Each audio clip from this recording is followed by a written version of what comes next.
చప్పట్లు కొడుతూ దేవుని నామాన్ని మహిమపరుద్దాం.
శోకపు లోయలో మనం నివసించిన, అంధకారపు చీకటిలో మనమున్న, కడలేని కడలిలో నిరాశలో ఉన్న ఆయన కృప మనల్ని ఎప్పుడు కూడా విడిచిపెట్టదు.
కృప మనల్ని ఎప్పుడు కూడా విడిచిపెట్టదు.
మొట్టమొదటి తెస్సలోనికలకు రాసిన పత్రిక 5వ అధ్యాయం 9వ వచనాన్ని చదువుకుందాం.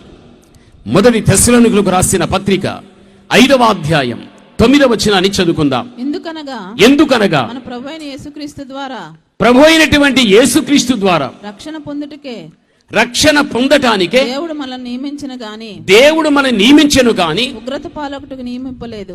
చూడండి అమ్మ, ఇంకొకసారి చదువు తల్లి. ఎందుకనగా మన ప్రభువైన యేసుక్రీస్తు ద్వారా రక్షణ పొందటానికే దేవుడు మనల్ని నియమించెను గాని ఉగ్రత పాలకుటకు నియమింపలేదు. ఉగ్రత పాలవటానికి దేవుడు మనల్ని నియమించలేదు. ఉగ్రత అనేటువంటిది ఏ కాలానికి ఉపయోగపడినదిని మనం ఆలోచిస్తే, ప్రభు యొక్క రాకడ గడియలో ఆగిపోయినటువంటి పాపిష్టి జనాంగము దగ్గర దేవుని యొక్క ఉగ్రత అనేది దిగి వస్తుందని బైబిల్ చెబుతూ ఉంది. యేసుక్రీస్తు ప్రభు ద్వారా రక్షించబడటానికే మనము నియమించబడ్డాం. మనం ఉగ్రత పాలవటానికే కాదు అని బైబిల్ చెబుతూ ఉంది. ఈరోజు అనేక మంది వ్యక్తులు శ్రమకాలంలో సంఘం ఇక్కడే ఉంటుంది అంటారు. మీకింకా ఇంకొక వాక్యం చెబుతా. యెషయా గ్రంథం 26వ అధ్యాయం 21 చూడు. నువ్వు యెషయా 26:21 నీవు వెళ్ళి నీ అంతఃపురంలో ప్రవేశించు నీ అంతఃపురంలో ప్రవేశించు నీవు వెళ్ళి నీ తలుపులు వేసుకో ఉగ్రత తీరిపోయే వరకు చూడండి, ఉగ్రత తీరిపోయేంత వరకు కొంచెము సేపు దాగి ఉండము.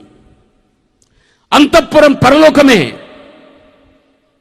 అక్కడ మన రాజైన యేసు ఉంటున్నాడు.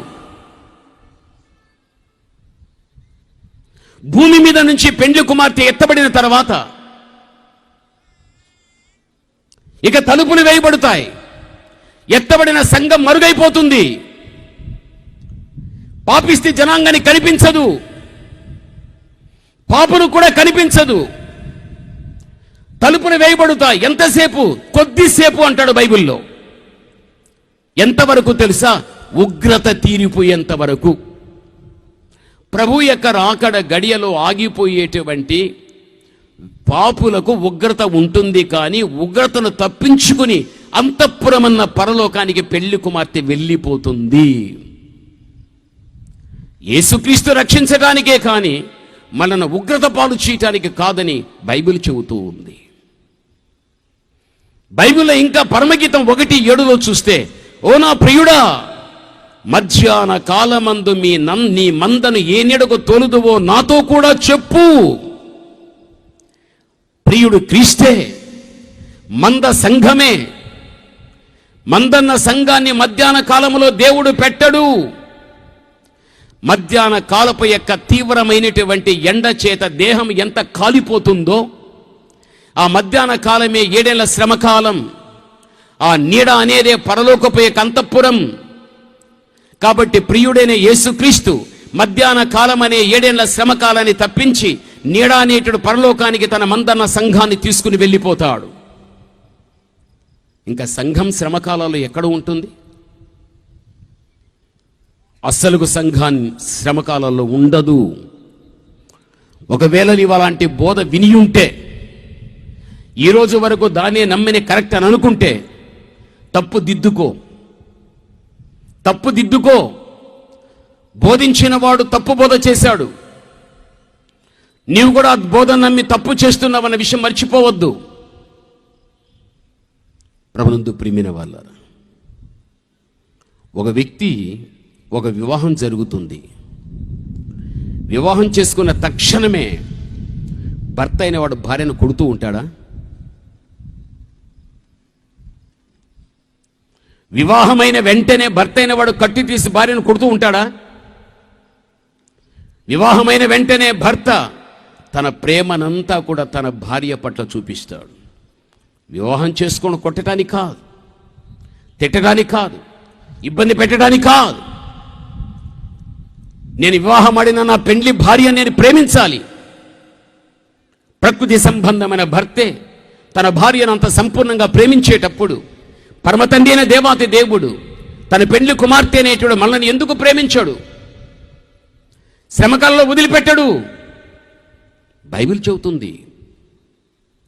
కాబట్టి దేవుని కుమార్తెగా, దేవుని కుమారుడుగా ఒక రోజుని నీవు దేవుడు అంతఃపురం అనే పరలోకంలో ఆగిపోయిన వ్యక్తుల మధ్య జరిగే ఉగ్రత నుంచి నిన్ను తప్పించి దేవుడు నిన్ను రక్షించి ఆయన చాటును నిన్ను పెట్టగలుగుతాడన్న విషయం మరిచిపోవద్దు.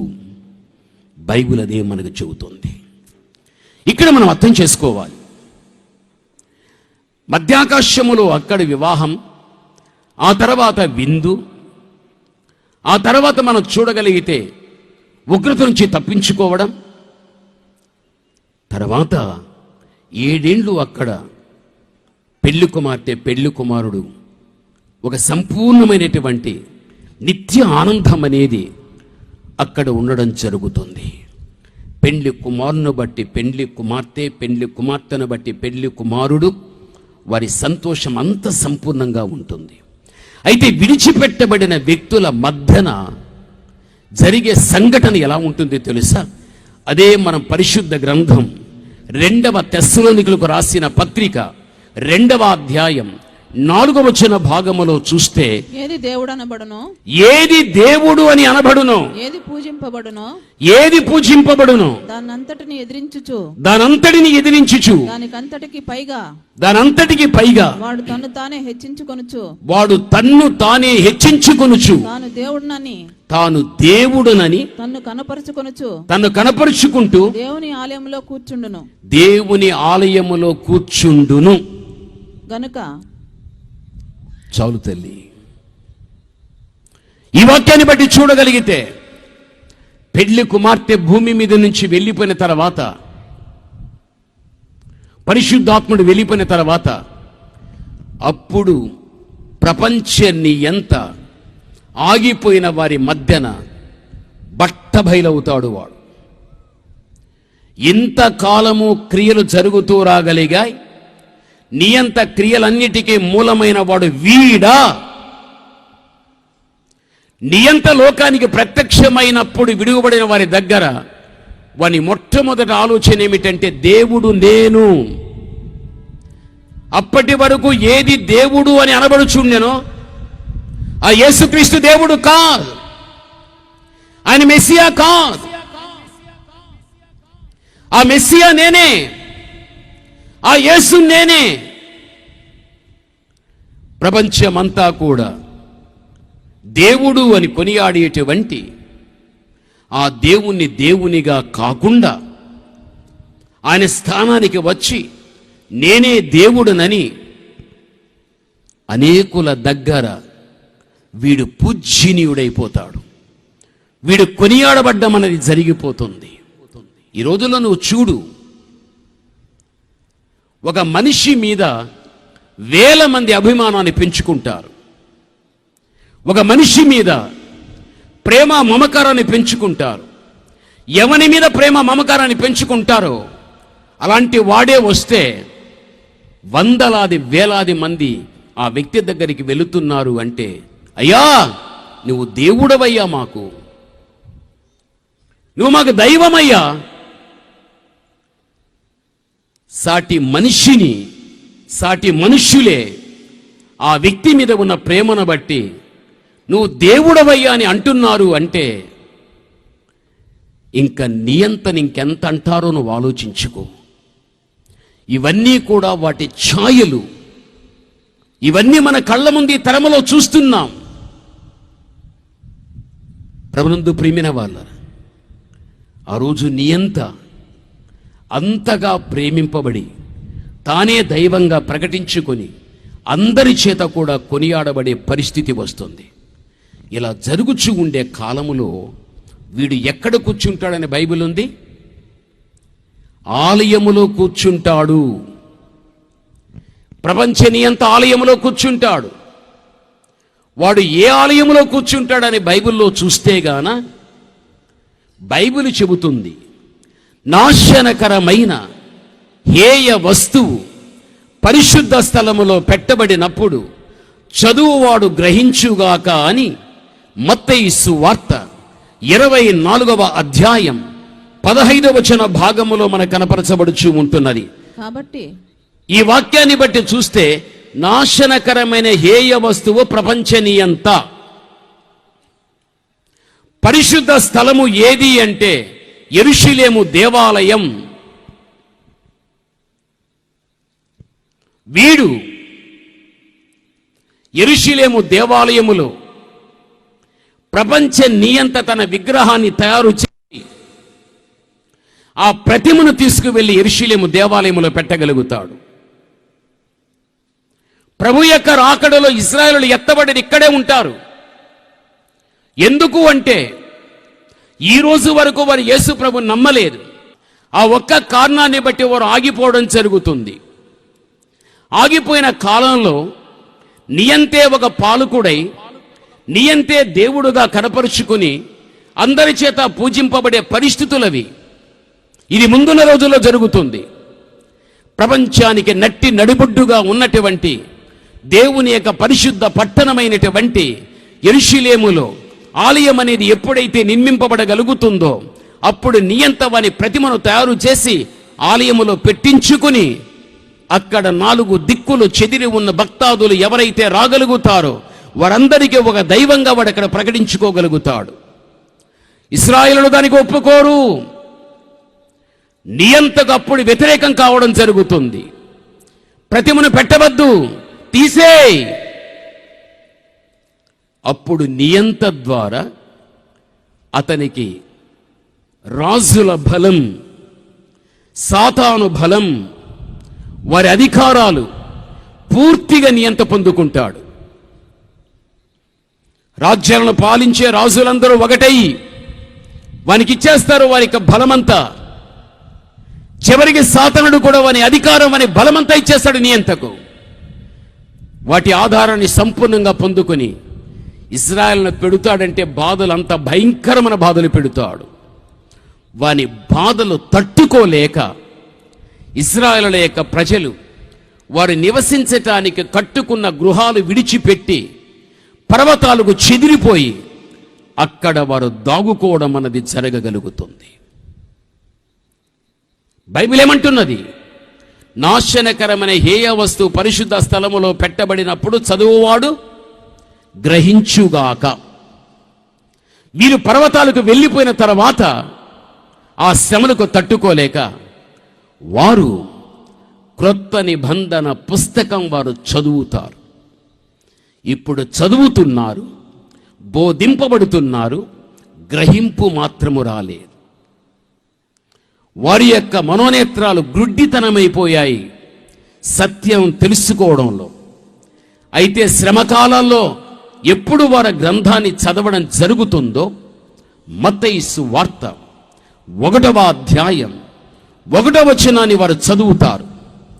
దాంట్లో ఏముంది తెలుసా? 1:1 తల్లి మత్తయి సువార్త. అబ్రహాము కుమారుడగు దావీదు కుమారుడైన యేసుక్రీస్తు వంశావళి చూడండి. ఇది వారు చదువుతారు. మా పితరుడు అబ్రహాము, మా పితరుడు దావీదు, ఆ వంశములో మేము కనిపెడుతున్నటువంటి యేసుక్రీస్తు ప్రభుల వారు జన్మించాడా? మా పితరుల యొక్క దీనిలో నుంచి వచ్చిన వాడే.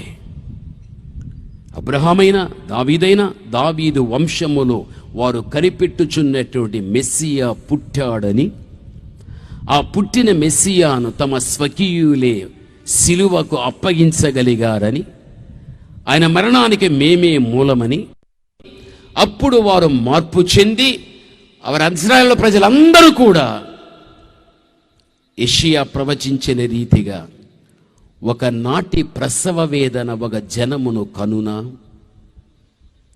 ఒకే ఒక రోజున ఇశ్రాయేలు యొక్క ప్రజలంతా కూడా క్రీస్తులో జన్మించబడ్డమన్నది జరుగుతుంది.